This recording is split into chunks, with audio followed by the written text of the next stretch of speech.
Hi, I'm Tommy Vincent, your host of Stay a While podcast, recording live from Radio Row at Super Bowl 60.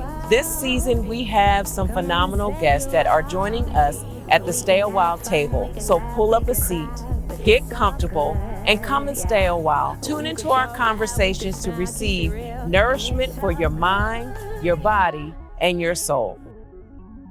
Hi, this is your personal invitation to come, take a seat, and stay a while. I'm your host, Tommy Vincent, recording live at Radio Row for Super Bowl 60 Stay a While podcast. And today I have joining me the incomparable Ty Spells. She's engaging in storytelling and strategic sports partnerships, and she's the founder of Principled Consulting. Ty works with clients to tell the right story, create the right partnerships, and execute the right strategies for the greatest impact. She also is known as being a conduit of life-changing transformation and is passionate about connecting people and nurturing relationships. Ty, welcome to Stay a While. Thank you. How's it going? I can't complain. So we are on Radio Row. It's the week of Super Bowl, and you have been on the ground making impact, working with clients to ensure that they are maximizing the opportunity and the impact they're able to do here. Mm-hmm. Why is that type of work and being that conduit for the change makers so important to you?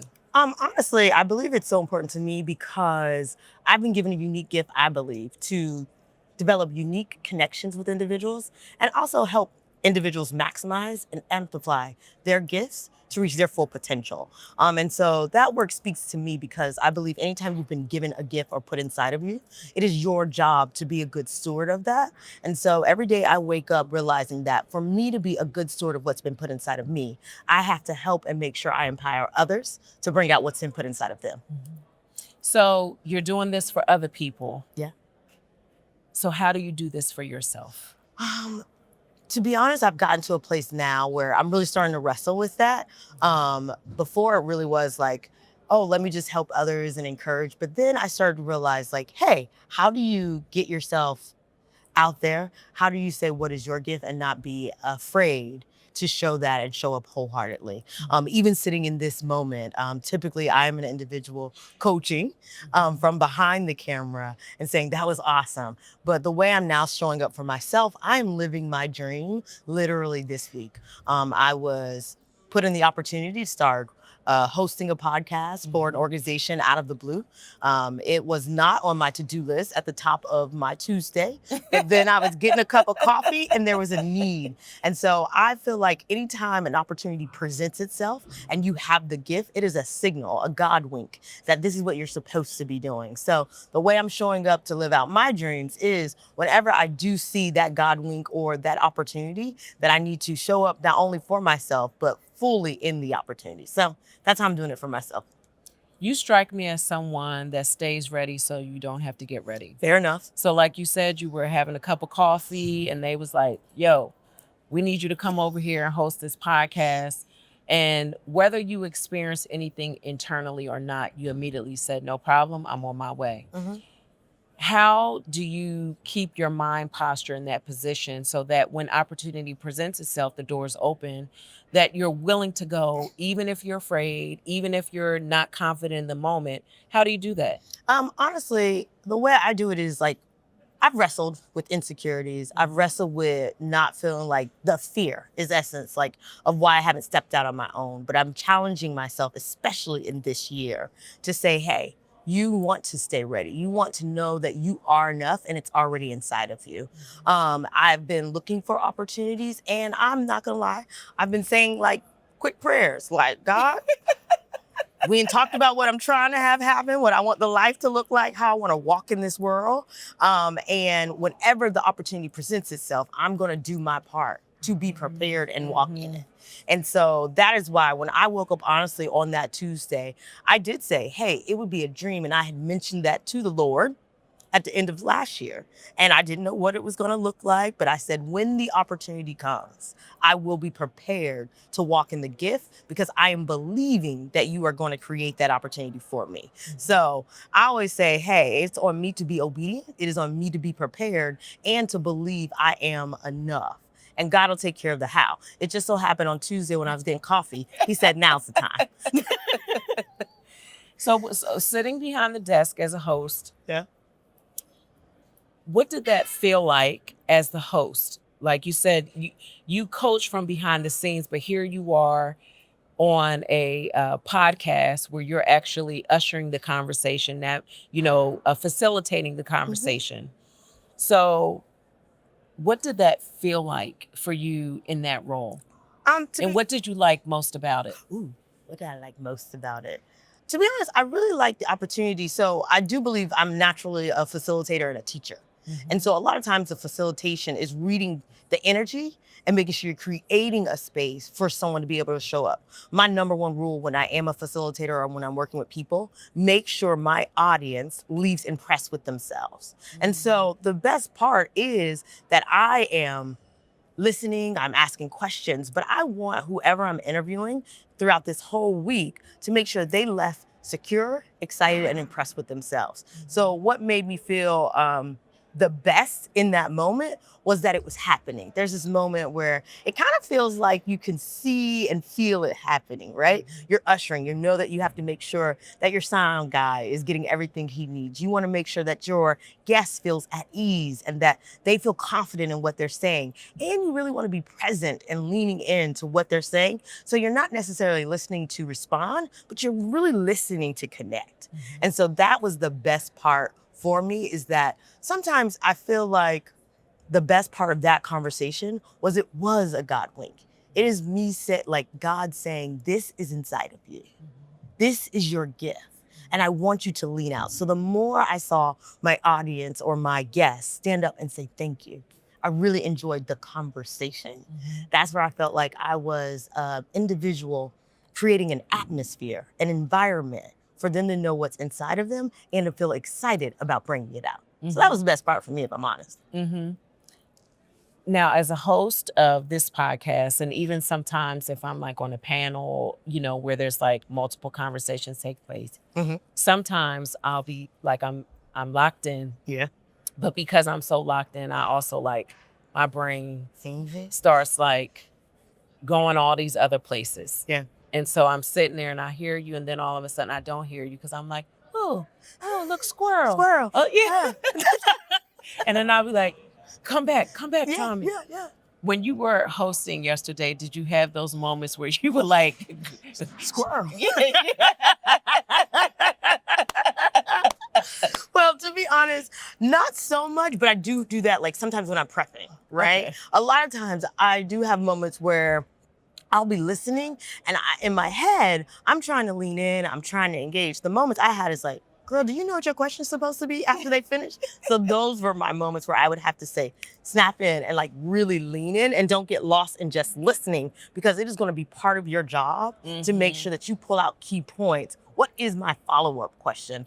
Someone once told me it is not the first question, it's the follow-up question that's really impressive. And so that was a moment that I did have. I'm listening, and I'm going, oh my goodness, they're about to stop. Do you have the follow-up question? So throughout that time, that happens. But what I really think that I have to do in that moment is how do I remain present and realize that I am a host for them. So it's not necessarily about what I need to say. It's how are you going to create a next atmosphere for them to truly show up for what they need to say. So that's what happened most of the time. It's like, Ty, remember, this moment is not about what you need. This moment is creating a space so that they can show up on what they need.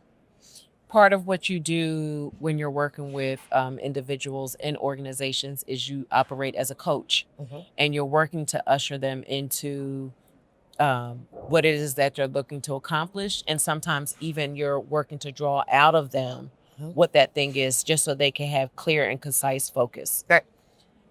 What would you say is the most challenging client to work with when that is the goal of what you're looking to accomplish? What are the characteristics of that client? ones that are not willing to learn. So at the end of the day, I believe I'm pretty solid at this skill set, but I believe for me to remain a titan in what I want to do, I have to be open to constantly wanting to learn and grow and realize that I just don't know it all. So whenever I realize that I'm about to have like a little bit of tension, is those that say, oh, I'm just so good off the cuff. And I just am natural with it. I don't want to get so locked in. And that to me is mean you don't want to do the discipline and the consistency it takes to become a titan.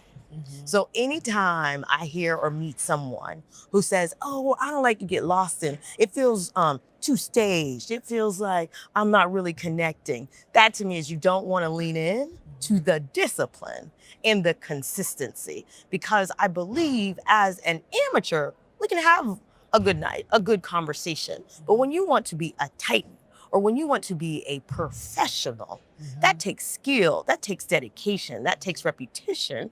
And then the uniqueness, the it factor is that you've done the work, but then you're able to pull off the cuff when you're in the conversation. So whenever I'm dealing with a client that is like, oh, well, I don't get so lost in the key things that you're coaching on, that's when I say we're gonna have a little tension. Anytime you're not willing to continue to learn and grow, and you already feel you have nothing else to grow from, we're gonna be struggling. It is not my job to necessarily be pulling.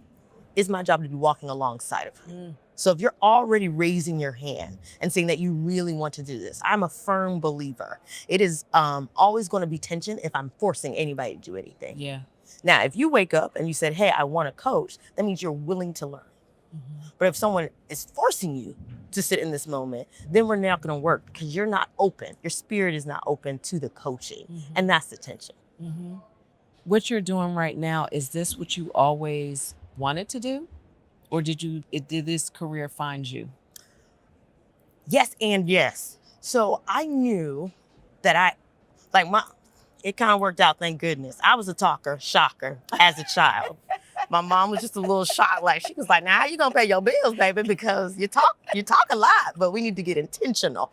So I knew that I wanted to connect with people. I've always enjoyed learning from people, hearing their stories. And very early on, I realized like I could teach. Like I remember at Vacation Bible School, like, you know, they give you a little sermon. I was like, this is nice, let's teach. Okay, this is a good time.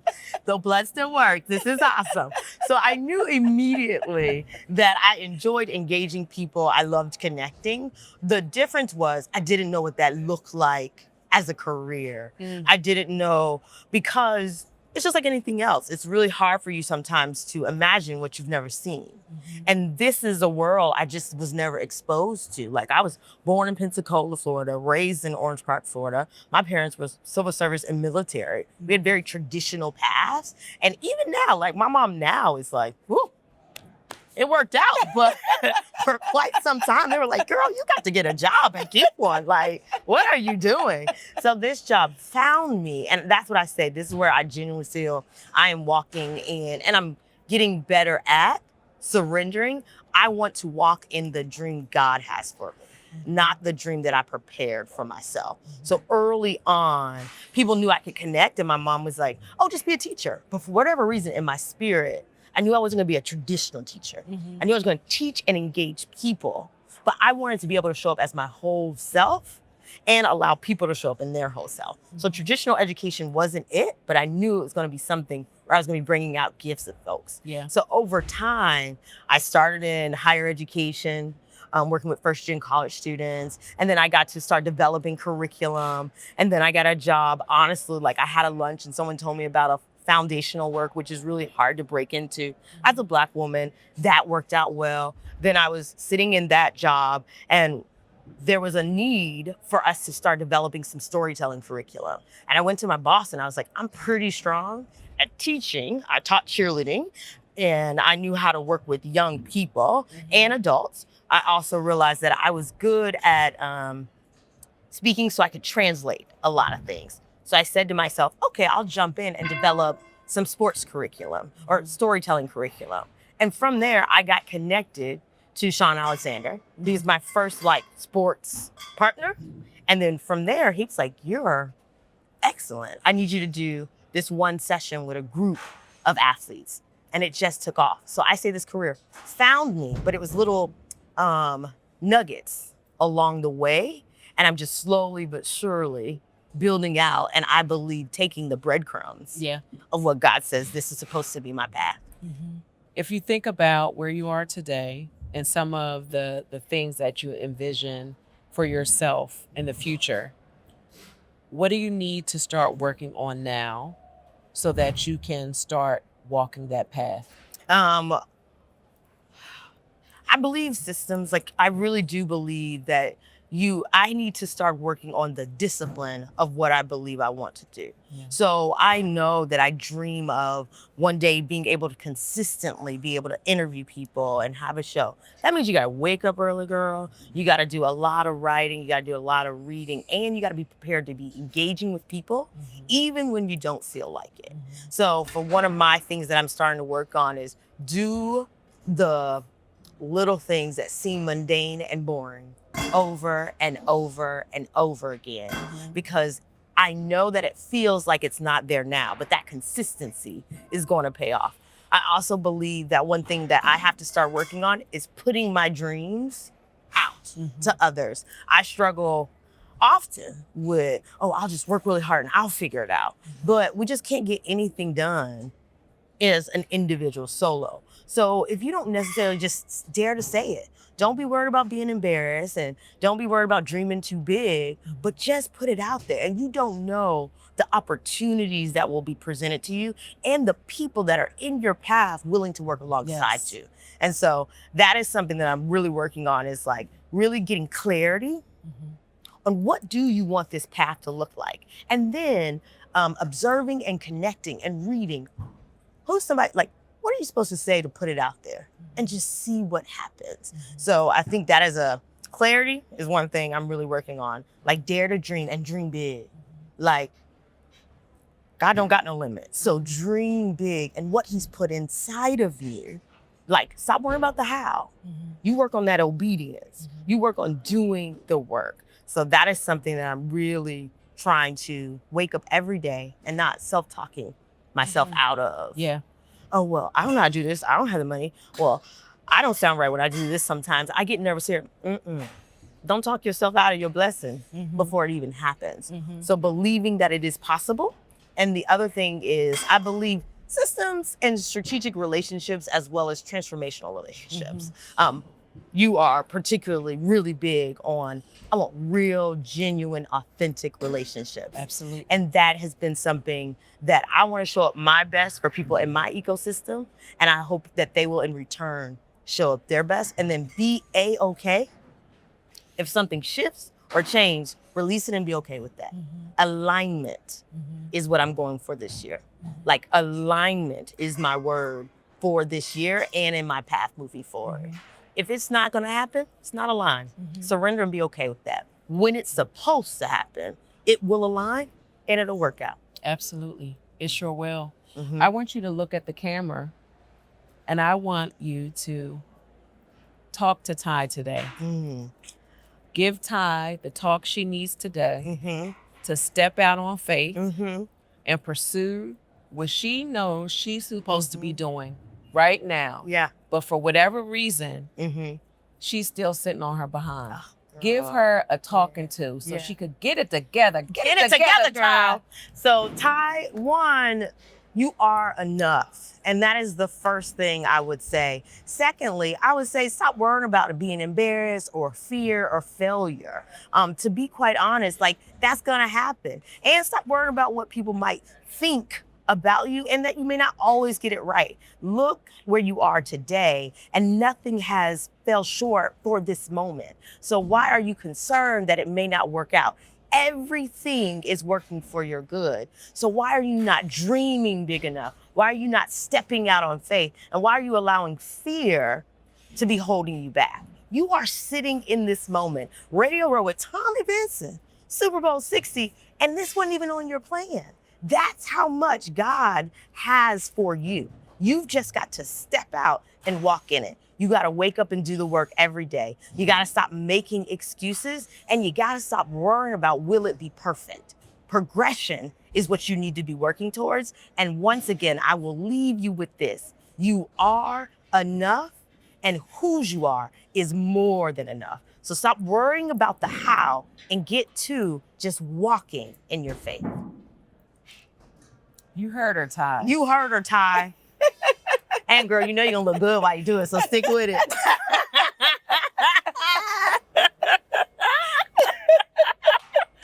So, Ty, you know that I have a book, The Table of Life. Mm-hmm. The premise of the book is to teach the reader how to build their own table one dish at a time using all of the ingredients of their life. So your dishes are on the table. Mm-hmm. What is that key ingredient that needs to be put in every single dish to ensure that you show up authentically in all spaces? For me, I call it the sparkle factor. So I'm a girl that likes to sparkle, have a little it. And I say that for me, every dish, for it to feel like authentically myself, is not to quiet yourself, not to shrink. It is okay to be big. It is okay to be bold. And it is okay to sparkle as you are. Mm-hmm. So as long as you walk in that, and those that appreciate it will stay close. And those that walk away, that is A-okay. But that is who you are. When you wake up every day and you can breathe and be okay, and God says, go for it, he put it in you. So that's what you're supposed to do. So if I had to say what authentically, for me to show up every day, I need to make sure that I show up bold and be okay with not shrinking and over talking or self-doubting. Mm-hmm. That is what I say every single dish. And if I'm honest too, be human-centered. Like I'm a very much like connect with people. When it feels right, connect. Like make sure that you are focusing on not only yourself, but are you being present for whoever you are engaging with? Mm-hmm. When you have those moments, you've seen your greatest blessings and your greatest rewards in your connections. Mm-hmm. So for me, even the way I build relationships, even the way I develop strategic partnerships, even the way I do storytelling coaching, it is always human-centered and human-focused. Mm-hmm. If you don't lose sight of that, the sky's the limit, what's possible. Mm-hmm. Mm-hmm. Okay, now. I know. These are good. Well, Ty, I am delighted that finally I got you to come and stay a while with me. Mm-hmm. And I want you to know that you always have a seat at my table. Thank you. And the table is tasty.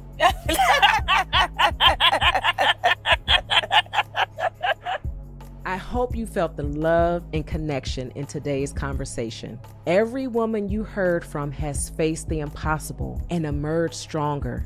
This is your personal invitation to stay a while longer at TommyV.com. That's TOMMIV.com for more inspiration for your mind, body, and soul. And let's not forget your belly.